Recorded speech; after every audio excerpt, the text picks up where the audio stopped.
जय जिनेन्द्र। आज का हमारा टॉपिक है भोजन को प्रसाद बनाएं। क्या भोजन भी प्रसाद बन सकता है? बिल्कुल बन सकता है। आप जानते हैं, जब भी हम कभी मंदिर जाते हैं तो वहाँ पर प्रसाद चढ़ाते हैं। वो प्रसाद कहलाता कब है?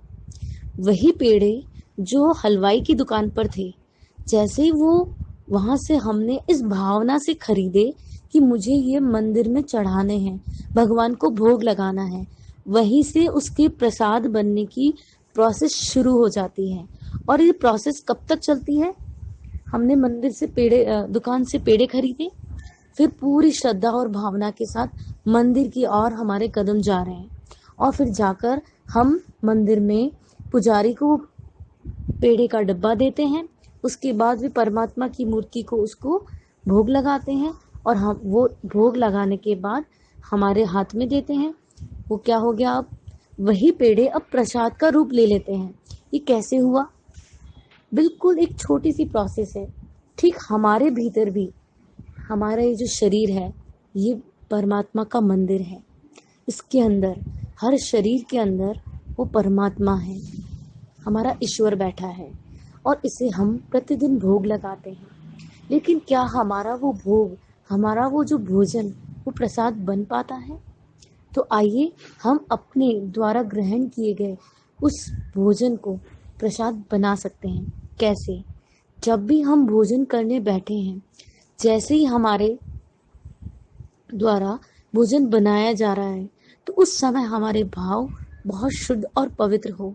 जैसे ही हम मंदिर या परमात्मा को याद करते हैं, या आज मुझे मंदिर दर्शन करने जाना है, उस क्षण हमारे दिमाग में और कोई विकृति और कोई गलत संसारिक बात नहीं चल रही होती है।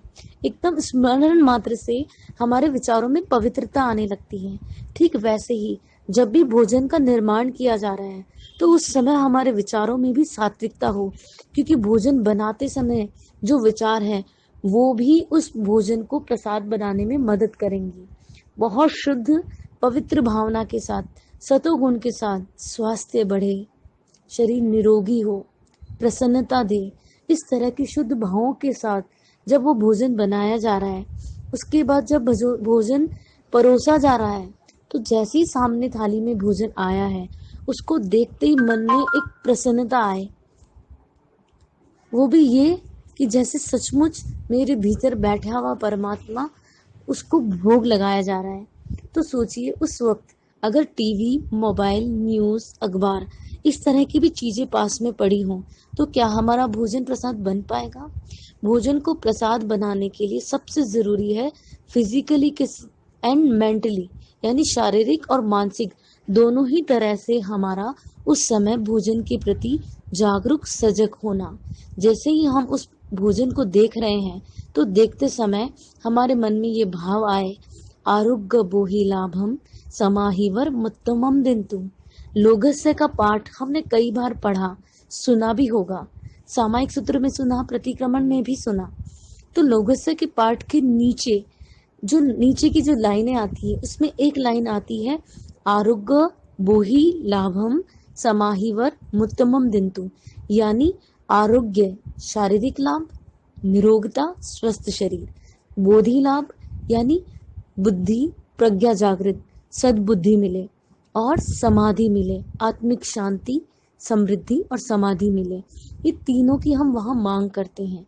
तो हमारा ये जो ग्रहण किया जाने वाला आहार है, इस वक्त इसको ग्रहण करने से ठीक पहले जब हम सुपात्र दान की भावना भाते हैं, उसके साथ ही अगर कुछ क्षण रुक कर उस आहार को अभिमंत्रित करते हैं, इन पंक्तियों के साथ पूरा भाव की ऊर्जा उस आहार में मिलाते हैं, और उसके बाद किसी भी तरह की टीवी, मोबाइल का प्रयोग नहीं कर रहे हैं, पूरा हम बहुत प्रेम से उसे इस रूप में ग्रहण कर रहे हैं कि सचमुच मैं मंदिर में बैठे उस परमात्मा को भोग लगा रहा हूँ।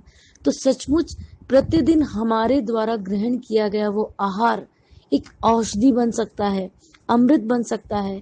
वो हमारे पाचन को मजबूत बनाएगा, हमारे पूरे के पूरे जीवन को, हमारे शरीर को, हमारे मन को बहुत सुख, शांति, समाधि देने वाला होगा। प्रसन्नता देने वाला होगा। एक छोटी सी गुड हैबिट, ये भी कोई बहुत बड़ी चीज़ नहीं है, लेकिन जिस भोजन के लिए हम इतनी भाग दौड़ कर रहे हैं, उस भोजन के लिए हमारे पास क्या इतना सा भी समय नहीं है कि कुछ क्षणों के लिए सारी सांसारिकता को छोड़कर बहुत आनंद से उस भोजन को मैं ग्रहण करूं। तो सचमुच अगर इस विधि से हम उस भोजन को ग्रहण कर रहे हैं, तो वो पूरा का पूरा भोजन हमारे लिए प्रसाद बन सकता है, हमारे लिए एक औषधि बन सकता है, एक परमात्मा का